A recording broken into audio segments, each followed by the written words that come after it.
बिस्मिल्लाहिर्रहमानिर्रहीम। अस्सलामु अलैकुम वरहमतुल्लाहि वबरकातुहू।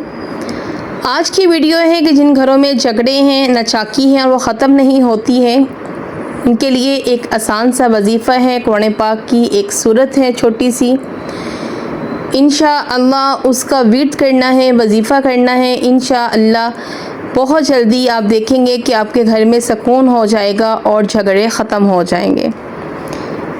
इस सूरत को पढ़ने का तरीका क्या है? सबसे पहले कि जो आपने सूरत पढ़नी है उसका नाम है सूरत अलम नशरा। ये सूरत आपने पढ़नी है 21 मरतबा। इस सूरत का मतलब है कि ये सूरत अलम नशरा जो है, ये है दिल को खोलने वाली सूरत कहा जाता है। उलमा कहते हैं कि ये जो सूरत मुबारका है, ये सीने की जो घुटन बंदिश होती है, सीने में बोझ हो जाना, गुस्सा आ जाना, बेसकूनी, घर में जो झगड़े हैं, नाचाकी है, उसको दूर करने के लिए ये एक बहुत खूबसूरत वजीफ़ा है ये सूरत। दूसरा, आप इसको दिन में कोई भी वक़्त पढ़ सकते हैं, लेकिन बेहतर ये है कि नमाज के बाद या तो आप फजर या मगरिब की नमाज के बाद 21 मरतबा इसको पढ़ें।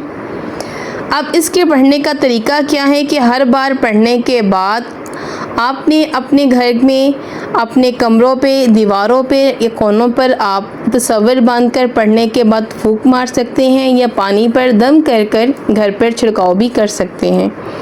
इंशाअल्लाह ये अमल कीजिए। अल्लाह ताला हम सब के घरों को जन्नत का गहवारा बनाए और दिल में नियत करें कि या अल्लाह मेरे घर से झगड़े, गुस्सा और तंगी को दूर फरमा दे, और अल्लाह ताला हम मियाँ बीवी में, घर वालों के दरमियान जो मोहब्बत है उसको कायम कर दे।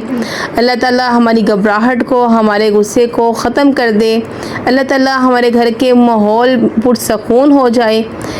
इस वजीफ़े के साथ साथ असल जो बात है वो है बर्दाश्त और माफ़ी।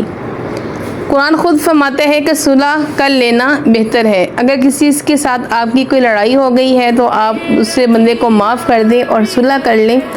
वजीफ़ा एक वसीला है। आप कोई भी वजीफ़ा कर रहे हो, बस वजीफ़ा एक वसीला है, असल मदद अल्लाह से मांगनी है। तो अल्लाह ताला हमारे घर को जन्नत का गहवारा बनाए। आमीन सुमा आमीन।